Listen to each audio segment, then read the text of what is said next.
Hi, this is Brien Lundin, and I'm talking with Morgan Poliquin of Almaden Resources. Morgan, Almaden has a world-class resource in a market that I think will soon appreciate it. You know, I've talked to my readers about buying companies that have established world-class resources because in the gold rally we are either seeing now or we will see over the coming months, in my opinion, the companies that have established resources, de-risked resources, in some cases with good economics already applied and delineated, are going to be the ones that move first and fastest in a gold rally. We've seen that over and over again. We've seen that companies typically in a bottoming of the gold price, these kinds of companies go on sale, and so there's a rebound effect and then kind of an overshoot where these companies can go up 100, 200%. Not predicting that for Almaden, but if we see that kind of a rally, I don't know that there are many companies out there that offer the suite of attributes and advantages that you have with your project. Can you kind of capsulize that for our audience? Yeah, happy to. Thanks for having me on. Well, look, I like the idea of these tailwinds coming right at this time for us because the last 8 years, all metal investors will know it's been a grim time. And but we've used that time, I think, to do just that, to de-risk the project, to get us to feasibility, which we just announced before Christmas. And then we've submitted our full EIS in Mexico, our environmental permit, and we expect to have that in about a year. So there's a lot of work that goes into that is engineering and isn't necessarily exciting to the shareholder. Yeah. So we've achieved those milestones right at this time, and what we've defined is a very special project. We've got an open pitable project in an excellent jurisdiction with fabulous infrastructure, and we've shown that we've got 2 grams a ton gold equivalent over the first 6 years of production, 200,000 ounces annually of production in gold terms. And that's interesting in that it's half gold, half silver, which I think makes it a fairly unique project. So a capital cost of $175 million. And that's very low. It's very low, and I think it speaks to the infrastructure, the open pitable nature of the deposit, the fact that the deposit is readily accessible with the open pit, and also the fact that we were able to use this bad market and that time, I think, to look for opportunities, and we found a used plant that peeled, we think in the realms of $70 million off our capital cost.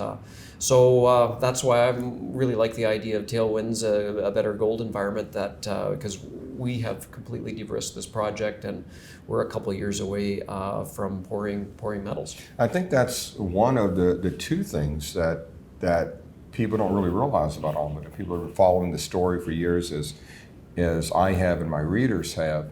They don't realize at this point how close you are to production. If everything went according to plan, you could be pouring gold and assuming you finance it yourself, within a couple of years. And also the fact that half of your metal value is represented by silver.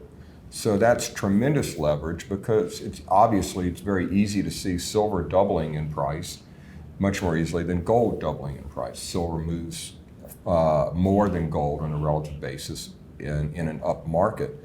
So the leverage there is tremendous on your economics, and your economics are already very good. What's your IRR on the project? IRR at our base case, which was 17 silver and I believe it was 1275 gold, is 42% after tax.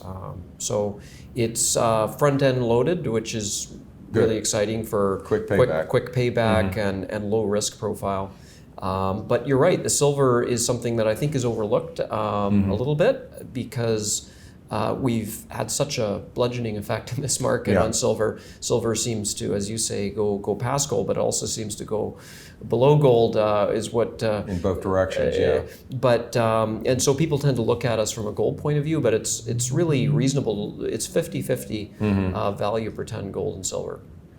Yeah, and you've done a lot of the boring stuff during the down phase of the market, so you've taken your lumps then. But an investor getting in now, the de-risking part is largely done.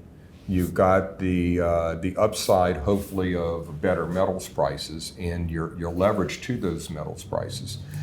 Another thing that people don't really realize about your project is because you've been focused so much on de-risking it and defining and upgrading the resource you actually have upside potential in that resource. Can you talk about that a bit? That's really true. Recently, people have looked at exploration results again, but over the last 8 or so years, people haven't cared how big your resource gets. And we've had to focus. Capital has been limited, and you've got to be prudent and careful in these tough markets. So what we've done is use our capital.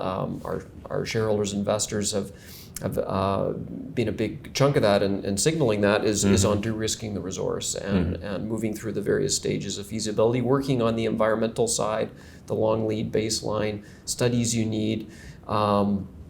And principally socially as well, to work with the local communities and gain their acceptance. Right. So all those things aren't as sexy as pulling out a brand new drill hole in a new area, but it's what defines a deposit. So you're quite right. The project is there's this huge upside opportunities. And as an explorationist, that's been challenging for me to not get on those. So we'd like to get back to that. Last year we announced a great hole that's about 1 kilometer away with no drilling in between from the resource. And I think that particular hole really shows the potential of this hole, what we think could be a district. Yeah, and if you look at Almaden as a potential takeout play, if M&A gets started up again in the gold industry, which eventually it will, I have to say you're in the top 3 or 4 on that list of potential takeout plays, maybe in the top 2. And a major company coming in will certainly appreciate the fact that you de-risked it, and they certainly appreciate the economics of the project you define, but they like to have that mystery left in the project. And being able to show that to them, I think, is going to be important.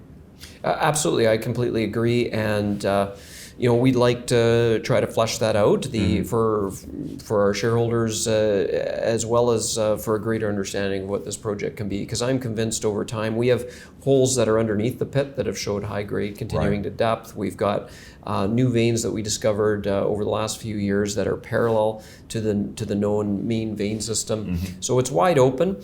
But I guess what I would say is that we've got our capital cost at around $175 million. That is a really doable thing for a company of our size. And as much as we're explorationists historically and we're known for that, we've added the real human piece in the form of our new VP of Operations, Lawrence Morris, who is an extremely experienced mine builder and mining engineer who's done it multiple times with First Quantum and even in Mexico for a mine that Pan American operates, a significant gold silver producer. So we think we really can do this ourselves. We're a legitimate threat to put it in production, and we've entered into those project financing discussions. But you're right, I think this is one of those rare things out there, and they're getting increasingly rare, and the time to get to the stage you're at is getting longer and longer, regardless of the jurisdiction you're in. Yeah, and if you're going to be a takeout play, being able to credibly build the project yourself guarantees that you're the natural other bidder to the major, and therefore you can extract the highest and best price for the shareholders.